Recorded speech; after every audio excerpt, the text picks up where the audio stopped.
Bonjour à tous. Écoutez, merci beaucoup de suivre cette table ronde. Moi, je m'appelle Camille Wong, je suis journaliste au service Startup des Échos. Et aujourd'hui, on va parler de croissance et d'impact. Et l'idée, c'est d'essayer de savoir s'il est possible de croître sans dénaturer son impact, d'essayer de trouver un peu cette forme d'équilibre. Pour répondre à cette question, donc, je suis en compagnie d'un panel de 3 personnes, notamment Caroline Néron. Caroline, tu es directrice générale du mouvement Impact France. Donc, c'est une organisation patronale qui réunit des entrepreneurs engagés pour la transition écologique et sociale. Et tu es réunie au bas mot à peu près 15 000 entreprises en France. Nous avons également Sylvain Guilloton.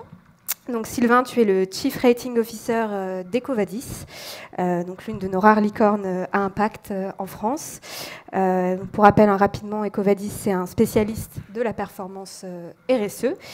Et aujourd'hui, Ecovadis, donc c'est environ 1400 salariés à travers le monde. Et pour la petite anecdote, Sylvain, tu es le premier salarié d'Ecovadis, donc tu es là depuis 2007. Et pour finir, Théo Skubla, donc tu es le cofondateur d'Each-One, une start-up qui aide les personnes réfugiées à trouver un emploi dans les grands groupes français. Pour quelques chiffres, donc depuis 2015, tu as placé quelques 2500 personnes, donc en CDI et en CDD long. Et donc près d'ailleurs de 1000 rien que cette année. Et en plus, en début d'année, la 2022, tu as levé 5 millions d'euros. Merci en tout cas à tous les 3 d'être là aujourd'hui. Pour commencer, j'aimerais vous poser une question plutôt générale, d'avoir un petit peu votre avis, pour savoir déjà si la croissance et l'impact, est-ce que ce sont 2 termes qui sont finalement opposés ou pas. Sylvain, peut-être pour commencer, quel est votre avis, quel est ton avis là-dessus? Bonjour. Je pense que les 2 ne sont pas opposés ni antinomiques. Évidemment, la croissance, c'était il y a quelques années un petit peu vu comme l'alpha et l'oméga. Aujourd'hui, c'est vu comme quelque chose de péjoratif. En réalité, intrinsèquement, c'est ni positif ni négatif. Je pense que à partir du moment où votre projet a un impact positif, plus vous êtes dans une trajectoire de croissance, plus l'impact va être grand. Donc en fait, c'est un peu comme une entreprise qui est rentable économiquement. Plus elle fait de chiffre d'affaires, plus elle va dégager des profits. Donc en fait, si votre projet est rentable d'un point de vue social ou environnemental, on a tout intérêt à ce qu'il croît pour dégager plus de rentabilité sociale et environnementale. Je prends l'exemple de Each-One, qui a l'air d'être un très beau projet. Plus ce projet va croître, plus il y aura de gens qui vont trouver du boulot. Des gens qui, a priori, ont du mal à en trouver au départ. Donc ça, c'est la première chose. La deuxième chose, ensuite, il faut le démontrer. Parce que c'est pas juste, ça ne suffit pas juste de dire notre projet est à impact positif, social ou environnemental. Il faut le démontrer. Et il faut être transparent aussi par rapport à ça. Parce que, envers qui, cette transparence? Comment? Envers qui cette transparence? Envers les parties prenantes, envers tous ceux qui sont concernés par le projet, pas seulement les actionnaires, pas seulement les employés, mais toutes les parties prenantes de l'entreprise, les clients, et puis les parties prenantes sociétales. Voilà. Et puis la troisième chose aussi, c'est qu'il faut pouvoir tenir cet impact positif dans le temps. Parce que ce qui est vrai à un instant T, n'est pas forcément 2 ans plus tard. Voilà. Il y a des investisseurs qui rentrent, il y a un contexte marché qui change, il y a des managers nouveaux qui vont arriver. Ça va peut-être faire évoluer la stratégie et ça va remettre en question ce qui avait été démontré au départ. Donc c'est pour ça d'ailleurs que nous, chez Ecovadis, on est devenu au printemps dernier une entreprise à mission pour inscrire dans les statuts le projet de départ, pour le pérenniser, pour y donner plus de solidité, pour s'assurer qu'il y a un comité de mission et que s'il y a des nouveaux investisseurs, de nouveaux managers, il y a des choses qui se développent, au moins on va garder dans le temps ce projet. On y reviendra un tout petit peu plus en détail juste après. Merci. Caroline, peut-être, est-ce que, sur cette question que j'ai posée tout à l'heure, et puis savoir en fait, est-ce que l'enjeu aussi finalement, c'est pas de trouver une sorte d'équilibre et de choisir finalement ce qui est prioritaire en fait? C'est sûr que nous, on est un mouvement d'entrepreneurs et notre objectif, c'est que l'économie à impact prenne plus de place dans l'économie. Donc, on veut prendre des places de marché. Donc, on ne va pas dire qu'on a envie que l'économie à impact ne soit pas en croissance. Ce qui nous paraît intéressant aujourd'hui, par contre, c'est de montrer qu'il faut qu'une entreprise à impact, sa priorité, c'est l'impact, et donc que le modèle économique doit suivre. Et donc, ce qui est important aujourd'hui pour essayer de faire développer l'économie à impact, c'est pas de dire que l'impact doit être en plus aujourd'hui de modèle économique classique et qu'il faut rien changer. Et c'est un peu ça la difficulté aujourd'hui pour vraiment changer de modèle. Et donc, ce qui nous paraît important, c'est qu'on appelle entreprise à impact et qu'une entreprise à impact garde son impact comme seul objectif. Mais plus elle voudra faire maximiser son impact, comme tu le disais très bien, plus elle devra grandir. Mais ces choix de développement, ces choix de modèle, ils seront guidés par sa performance sociale et écologique de manière prioritaire. Après, il peut y avoir aussi des entreprises qui développent de l'impact et qui le mettent finalement à l'équilibre par rapport à des enjeux de modèle économique. Ce n'est pas des entreprises à impact, mais c'est des entreprises qui souhaitent avoir plus d'impact. Et ça, c'est aussi important que toutes les entreprises françaises développent de l'impact. Mais il n'empêche qu'il faut quand même se dire qu'on pourra équilibrer la croissance et l'impact si on a une vision beaucoup plus forte et des attentes beaucoup plus fortes vis-à-vis de l'impact. Par exemple, on a des investisseurs autour de la table. La question de qu'est-ce qu'on regarde en premier et de quel compromis surtout on est en capacité de faire sur le modèle économique pour que l'impact reste au premier, c'est très fort. Ce qui est important et ce que nous on recommande, c'est du coup d'ancrer dès le départ cette vision-là, ou au moins la clarté du niveau où on veut mettre l'impact pour pouvoir ne pas se retrouver dans des situations de contradiction ou de contradictoire. En fait, on peut le placer où on veut l'impact, il suffit de le dire et d'être clair avec ça pour pouvoir ne pas se retrouver dans des situations de greenwashing généralisé. Si on se dit que l'impact c'est first, il faut juste être en capacité de le dire et d'aligner avec les différentes parties prenantes le fait que c'est first. Si on préfère que ce soit plus équilibré ou que ça soit second, voilà, il faut le dire et ça se comprend complètement. Mais c'est sûr que c'est pas les mêmes choix économiques qu'on fait. Et on voit que des entreprises, des super startups à impact, peuvent se retrouver face à des propositions ou des stratégies de développement qui sont plus ou moins impact mais qui leur permettent de grandir très vite ou de viser une introduction en bourse, mais en reniant finalement une partie de leur vision première. Et je prends souvent l'exemple qui est un peu... Je le fais un petit peu vite et c'est pas très juste pour eux, mais de Blablacar qui franchement est la start-up à impact par excellence parce que elle s'est créée pour développer le covoiturage, donc vraiment permettre de baisser l'empreinte carbone de la mobilité.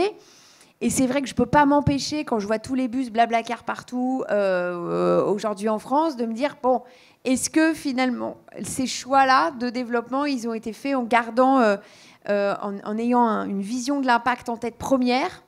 Je ne suis pas sûre que ce soit leur objectif par ailleurs, mais voilà, on peut se poser la question. C'est toute l'épineuse question des arbitrages, en tout cas, à faire. Théo, c'est intéressant aussi, parce que chez Each One, à l'origine, c'était une association. Enfin, à la base, vous avez d'abord créé une association, et après une entreprise. Est-ce que tu peux revenir aussi un peu là-dessus, toujours dans le prolongement de la question de départ? Oui, tout à fait. Bonjour à tous. Je pense que ce qui est important, c'est déjà, et nous on a mis du temps à revenir aussi au fondement, c'est-à-dire que qu'est-ce que c'est une entreprise? Moi j'aime bien cette citation de Peter Thiel, et pourtant qui n'est pas un apôtre du social, loin de là, qui dit qu'une entreprise c'est le plus grand nombre de personnes qu'on peut réunir autour d'un plan à un instant T pour créer une meilleure société. Et cette notion-là, elle pose effectivement la question du lien entre ces personnes-là, de la finalité, le but effectivement de ce plan, et du moyen, du coup, qu'est l'entreprise. À partir du moment où on réaligne effectivement les finalités et les moyens, et qu'on se dit qu'une entreprise, effectivement, c'est cette somme de personnes et de parties prenantes qui, effectivement, se met en mouvement vers cette mission-là, déjà, on démystifie cet a priori négatif aujourd'hui qu'il y a vis-à-vis de l'entreprise et de sa croissance, qui est aussi un moyen de développer cette mission-là. Et je pense que ce qui est important, c'est Bien sûr, d'avoir des organes qui renforcent la mission. L'entreprise, si elle est à mission, déjà légalement, on peut effectivement la poursuivre si elle ne suit pas sa mission. C'est le cas d'Itchuan. On est une entreprise à mission aussi solidaire d'utilité sociale. On a un comité d'impact, mais finalement, ça reste des détails au milieu de ce qu'est notre modèle économique cœur, qu'on a conçu de sorte à ce qu'il soit totalement intégré avec notre modèle d'impact. C'est ce que disait Sylvain. Chaque fois aujourd'hui qu'on accompagne une personne, effectivement, on fait du profit et de cette manière-là, on peut le réinvestir. En revanche, on ne fait pas, à l'inverse, de profit et aucun revenu si on n'accompagne pas la personne, si on en accompagne moins ou si on en forme moins ou moins bien. Donc la qualité et la quantité de notre action se retrouvent et se traduit en revenus.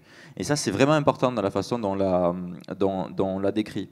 Pour en arriver effectivement à ce résultat-là et affirmer de manière totalement décomplexée en fait que l'entreprise n'est que le moyen qui nous permet de faire ça et donc du coup qu'il s'agissait juste de veiller à intégrer le modèle et surtout de ne pas créer des produits qui pourraient en réalité par opportunité créer des revenus mais qui ne seraient pas aussi alignés avec l'emploi des personnes qu'on accompagne. Mais finalement, ça semble logique tout ce que je dis, mais nous, il nous a fallu vachement de temps. Parce que comme je me suis créé en tant qu'association... Combien de temps pour switcher 2 ans et demi. 2 ans. Déjà pour créer une entreprise et 4 ans pour abandonner l'idée que ce n'était pas l'association qui devait rester le centre de gravité de notre initiative, mais c'était en réalité l'entreprise, Itchuan, qui devait prendre le relais. Bien sûr, il y a eu le temps de la construction de ce modèle économique et son développement, mais je pense qu'il y a quelque chose qui nous a freinés. C'est la peur des critiques, en venant aussi d'un milieu associatif très moralisateur dans sa logique, la peur des critiques de passer, entre guillemets, de l'intérêt général et du sacré-saint bien vers le mal, qu'est la vision de l'entreprise. Évidemment, on avait aussi les biais qui étaient propres au secteur duquel on émergeait. Si on n'était pas passé par une association, peut-être qu'on aurait eu moins de pression, mais assumer effectivement l'aspect subversif sur un sujet aussi épineux, qui est le sujet aussi de l'intégration des personnes réfugiées, qui est politique, ça a été un vrai trajet de conviction et d'être à l'aise d'abord avec nous-mêmes, avec la seule chose qu'est notre entreprise, à savoir un moyen vers notre mission. Merci Théo. Sylvain, peut-être, vous avez commencé un petit peu à l'évoquer tout à l'heure. De manière générale, hein, quel garde-fou, quel mécanisme on peut mettre en place justement pour garantir l'impact? Et aussi peut-être de manière un peu plus spécifique chez EcoVadis, comment ça s'est traduit chez vous? Surtout, hein, au final, quand on passe d'une start-up autofinancée pendant, je crois, 9 ans, c'est ça, à une licorne aujourd'hui. Alors, c'est une excellente question parce qu'effectivement, comment s'assurer qu'on ne dénature pas le projet au fur et à mesure qu'on passe certaines grandes étapes. La première, ça a été, moi, comme vous l'avez dit, j'étais le premier salarié qui a rejoint les 2 cofondateurs, Pierre-François Thaler et Frédéric Trinel.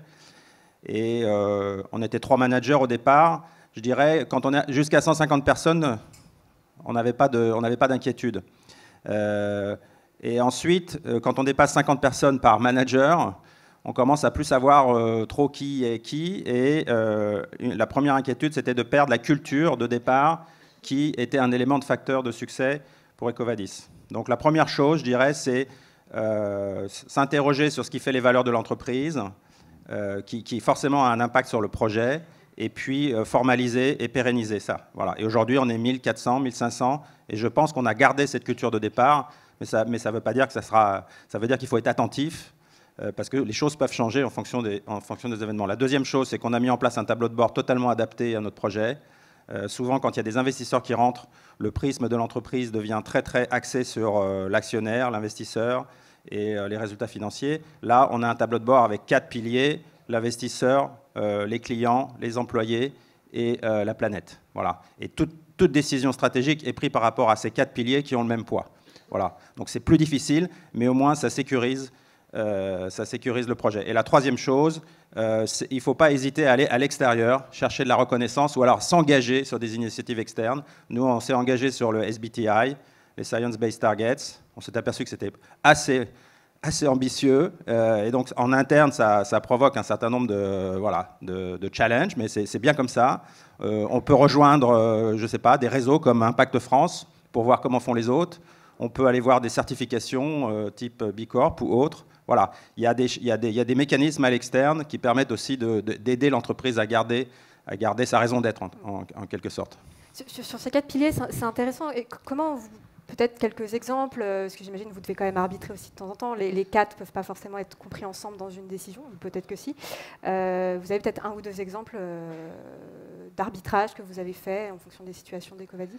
Là, par exemple, il y a un arbitrage qui arrive très clairement, c'est l'inflation et comment c'est ressenti par les employés. On a 14 bureaux dans le monde et tous les jours, on a des feedbacks comme quoi ils ressentent cette inflation de manière négative. Voilà. Donc là, on est en train de préparer les budgets pour l'année prochaine. L'année dernière, on ne parlait pas du tout d'inflation. Là, cette année, dans le budget, la principale discussion, c'est l'inflation. Et comment est-ce qu'on va arriver de manière créative à faire des budgets qui soient positifs, mais qui pensent aussi à nos employés, parce que certains vont avoir des problèmes comme nous tous. D'accord. Vous parliez un petit peu tout à l'heure, vous parliez de la culture d'entreprise. Théo, ça me semble, c'est quelque chose que vous avez aussi, c'est un gros défi pour vous, justement, de la structure associative à l'entreprise. C'est vrai que traditionnellement, on a tendance à dire que les salariés du début sont souvent les plus militants dans l'impact, et après, ça peut changer un petit peu. En tout cas, les nouveaux recrutés sont peut-être d'autres profils. Comment toi, tu as vécu ça chez Each One?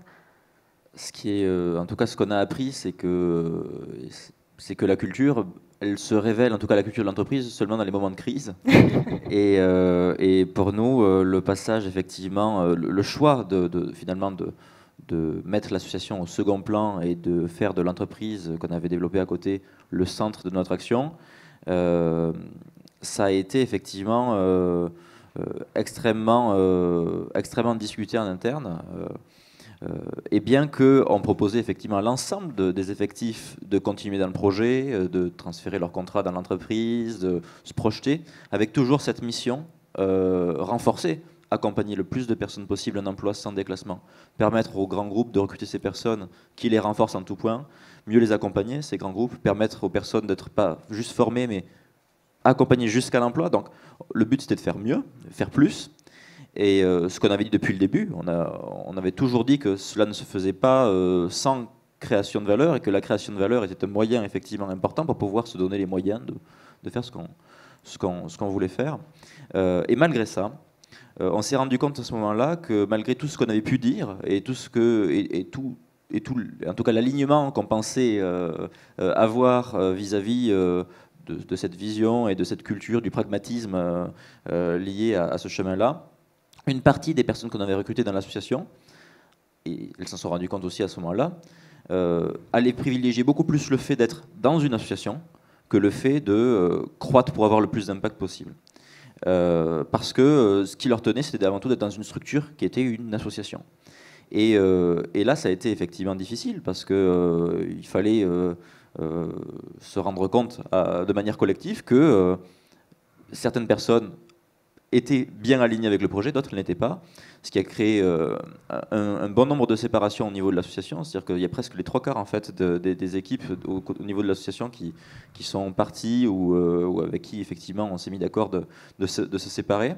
Ça s'est plutôt bien fait et sans rupture, parce qu'il y a eu une vraie passation et que les personnes avaient compris quelle était la finalité de notre projet, et donc on avait pu faire beaucoup de pédagogie, mais malgré ça, c'était aussi un moment pour nous fondateur, parce que de cette manière-là aussi, en acceptant qu'il y allait avoir peut-être un peu de casse, mais en restant convaincu que c'était par cette direction qu'il fallait avancer et développer le projet, on a aussi affirmé quelque chose qu'on n'avait peut-être pas assez affirmé, qui était culturel dans notre pragmatisme, dans notre volonté nécessaire de croître, accolée au projet pour pouvoir accompagner le plus de personnes possible. Et cette manière-là, ça a permis aussi pour nous de mieux recruter par la suite de se réaligner en fait.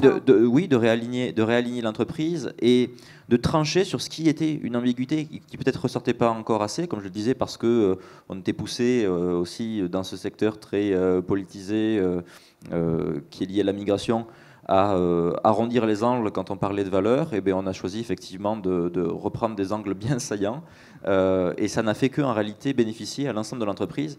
Et dans les 2 années qui ont suivi cela, eh bien on a fait x3 la première année, x2 la suivante, en termes d'impact et de revenus, puisque les deux sont superposés. Donc ça a été un choix a posteriori qui s'est avéré positif, mais ça a été très difficile de passer cette période. Merci Théo. Caroline, ce qui est intéressant aussi au mouvement, au mouvement Impact France, c'est que vous avez développé une autre définition aussi des licornes à impact. Donc c'est une définition qui n'est pas financière. Est-ce que tu peux nous expliquer un peu pourquoi déjà il y a eu ce besoin, en tout cas vous avez ressenti ce besoin au mouvement d'apporter cette définition et puis nous la détailler aussi un petit peu, et c'est d'autant plus intéressant qu'à côté on a aussi une licorne à impact et financière aussi.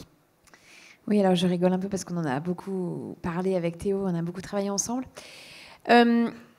Notre analyse, c'était qu'on avait un peu un vocable licorne à impact qui tournait et que personne ne savait vraiment ce que c'était. Et que la vision de l'impact portée par les acteurs pionniers de l'impact, c'est que l'impact, c'est la combinaison de la recherche d'un impact positif et donc qui répond à des objectifs du développement durable, principalement, et de la lutte contre ces impacts négatifs, c'est-à-dire le faire moins d'impact carbone, plus d'inclusion, donc ne pas être injuste, ne pas être avoir la moindre empreinte environnementale. Donc c'est ces deux combinaisons et on avait l'impression que dans la vision qui commençait à tourner de la licorne à impact, n'importe quelle licorne allait être à impact si elle avait une politique RSE qui ressemblait à quelque chose. Et c'est sûr que c'est complètement orthogonal avec notre vision. Notre vision de la licorne à impact, c'est une licorne qui a un impact positif et donc qui va avoir une innovation de rupture pour répondre à une problématique sociale et environnementale et qui va permettre de changer les comportements et notre manière de fonctionner aujourd'hui dans le pays ou beaucoup plus largement. Et on s'est posé la question, mais comment aujourd'hui on peut aligner cette vision, qui est une vision potentielle de croissance rapide, mais sur les enjeux d'impact de manière prioritaire, avec aujourd'hui la vision de la licorne.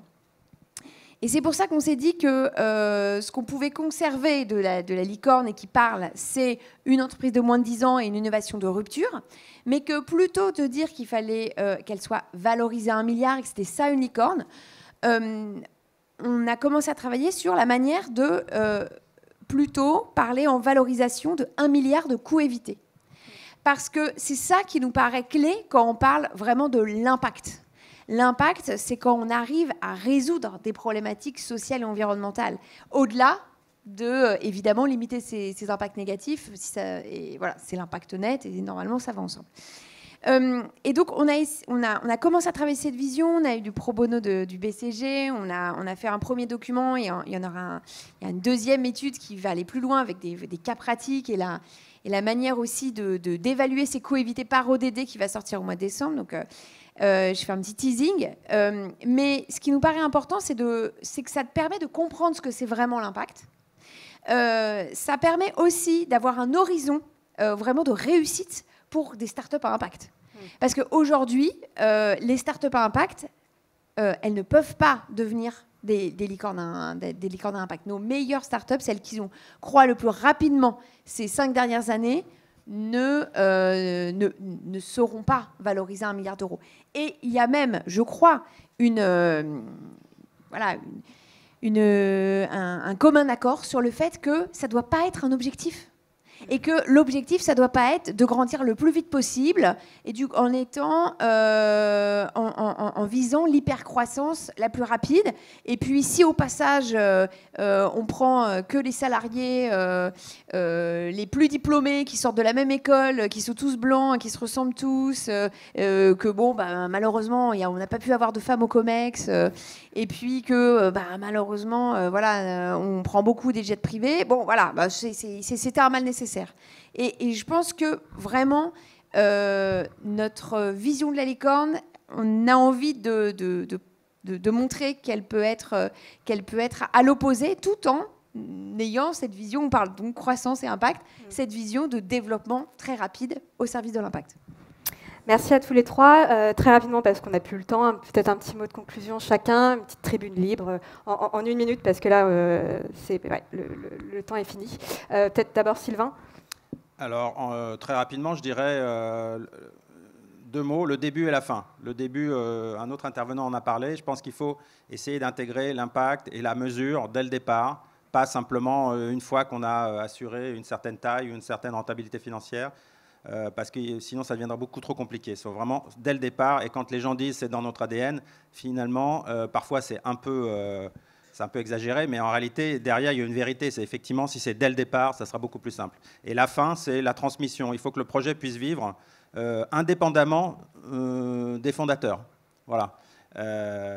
Et surtout si c'est un projet sociétal positif. Et je pense que c'est ce qu'a voulu nous dire Yvon Chouinard, c'est que Patagonia, c'est un projet qui est indépendant de la personne d'Yvon Chouinard. Et quelqu'un le rappelait ce matin. Et je pense que ça, c'est aussi quelque chose auquel il faut penser. Théo, très rapidement, en 1 minute. Oui, aussi pour rebondir sur ce que disait Caroline, je pense que ce qui est clé, c'est vraiment d'avoir une vraie traduction de ce qui est l'intérêt social ou écologique d'un côté et l'intérêt économique. Si on ne perd pas cette traduction, on reste dans le cercle des convaincus. Or, notre travail, pour nous, par exemple, c'est d'aller aussi chercher les grands groupes qui, parce qu'ils veulent faire de la performance, parce qu'ils veulent recruter des personnes face à leur métier en tension, parce qu'ils ne sont pas forcément convaincus de la nécessité de devenir inclusif en tant que tel ou de recruter des personnes réfugiées, vont quand même pouvoir le faire pour cette autre raison économique. Et de cette manière-là, on arrive effectivement à naviguer dans des groupes et toucher aussi des managers qui sont très très loin de notre vision de la société et qui, parce qu'ils sont confrontés au réel, parce qu'ils sont amenés dans cette logique d'intérêt économique à rencontrer des personnes qui les changent profondément, à changer d'avis. Et il y a une histoire, en tout cas qu'on raconte souvent et qui est propre à ça, où un jour on travaillait avec un grand groupe un groupe de grande distribution et on avait effectivement une logique beaucoup moins inclusive dans le rapport, mais beaucoup plus, avant tout, de réponse aux médias en tension. Et de cette manière-là, et je pense que c'est que de cette manière-là qu'on est arrivé à changer la position d'un manager bloquant qui au départ nous a dit attention, ici on est un petit peu saucisson anti-musu, ce qui est quand même une expression extrêmement imaginative et raciste, et passer de ça à un sponsorship de sa part qui nous dit je veux plus recruter VH1 parce qu'en réalité ça nous apporte de la valeur, de la motivation, de la fierté, et je m'étais trompé. Et alors, moi, je ne croyais pas ça possible non plus, de pouvoir effectivement changer des convictions parfois enracinées depuis des années et des années chez quelqu'un, mais parce qu'on l'a pris aussi par l'angle économique, de la performance, de la réponse à ses besoins du quotidien, on a pu, pour les dirigeants comme pour toute l'équipe, passer au-delà d'obstacles. Je pense qu'on n'aurait pas résolu si on avait été juste militant dans l'approche et qu'on avait essayé d'aligner dès le départ tout le monde sur notre objectif social. Ça mérite d'être pragmatique. Caroline, peut-être le mot de la fin ? Oui, je pense que la recommandation, c'est de ne pas faire de l'impact pour l'impact. On n'est pas obligé de le faire. Et de le faire, mais si on le fait, d'essayer de le faire de manière le plus aboutie possible et d'aller au bout d'une stratégie d'impact pour ne pas rester au milieu du gué, ce qui finalement est le pire, surtout dans une société de la transparence où ça peut revenir en boomerang. Et donc d'aller au bout, c'est aussi d'aller l'articuler avec la gouvernance. On en a parlé dans quelques tables rondes et on a commencé à l'évoquer. L'intégrer dans sa gouvernance, c'est ne pas le lier à une seule personne, c'est le faire partager, c'est aussi du coup être imaginatif et audacieux pour que dans la gouvernance, il puisse aussi y avoir une représentation des parties prenantes, parce que c'est jamais, c'est toujours le meilleur moyen quand en face on a investisseurs, mais aussi territoire, ONG, salariés, consommateurs, bénéficiaires, qu'on arrive à prendre les meilleures décisions pour l'entreprise et pour la société en général. Merci à tous et puis bon appétit.